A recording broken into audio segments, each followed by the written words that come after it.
Now moving to other stories and terror attacks, a refugee crisis and an economic recovery that refuses to gain momentum. These are just some of the challenges facing Europe. And the reason why, once again, the EU will be a major focus at the World Economic Forum. CCTV's Jack Barton has this report from Davos.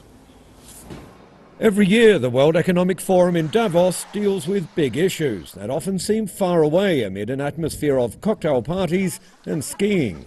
One unavoidable issue that has featured prominently since the Eurozone financial crisis began back in 2009 is, of course, Europe, which is no longer on a slippery slope to an avalanche of financial ruin, but it's putting the brakes on any hope of a true global economic recovery.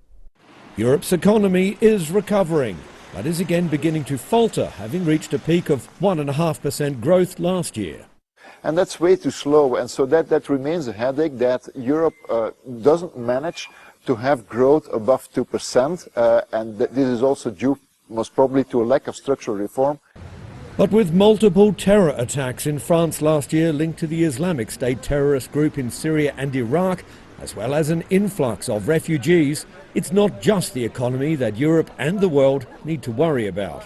The global community will be most concerned about geopolitics around Europe and how it affects Europe, and about, for example, the refugee crisis. Then they will be concerned about the economy.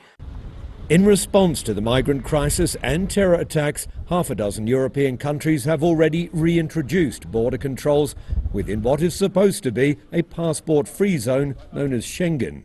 There is a concern that Schengen is enormously under pressure, with all the effects that could have on the economy, on the free movement of people, but also of goods, but also in general on the European Union, on the state of affairs of the European Union.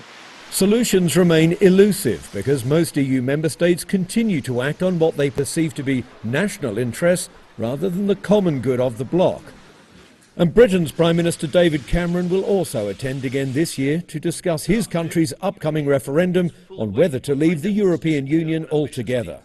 So once again, there will be plenty of talk here at Davos about whether this will finally be the year that a divided European Union unites around a plan that can prevent any further unpleasant shocks. Jack Barton, CCTV, Davos.